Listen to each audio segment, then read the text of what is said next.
library continues a tradition my great-grandfather, Franklin Delano Roosevelt, started in the United States when he founded the first presidential library there in 1941.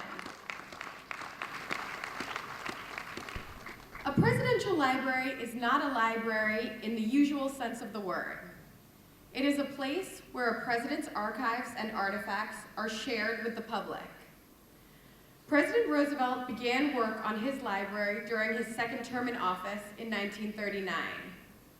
He wanted people to know how the government worked. He wanted them to see how he governed, both in ways that succeeded and in ways that didn't. His library displayed papers that demonstrated how he responded to his critics. On a lighter side, it also featured his model ship collection. He also wanted the public to know that presidents were human beings. To do this, he included his childhood papers and mediocre college records and his health records showing his disability.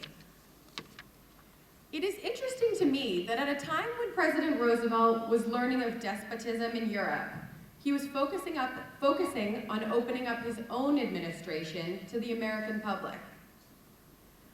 The library was so important to President Roosevelt that on May 16, 1947, 2 years after he passed away, First Lady Eleanor Roosevelt sent a rare letter to President Truman, expressing her husband's wish that all of his papers should eventually be in his presidential library at Hyde Park.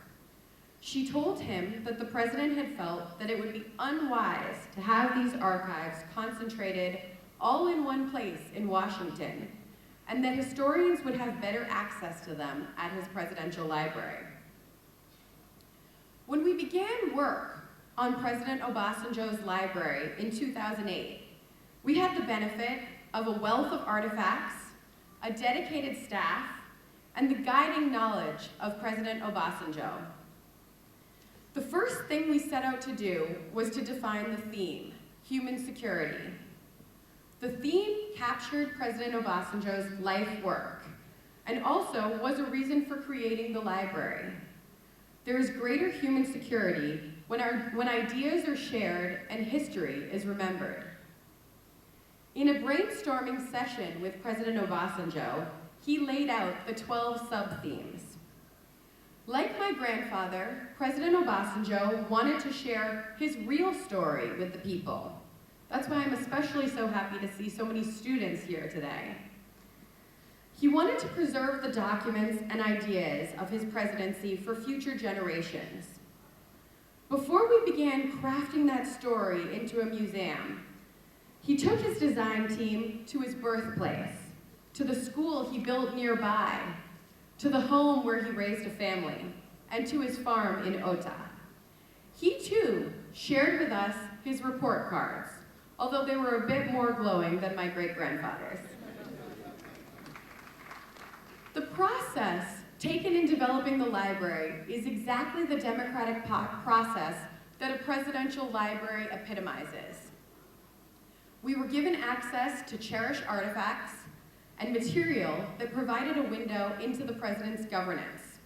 As a military leader, a democratically elected president, a prisoner for human rights, chairperson of the African Union, a special envoy, and a family man.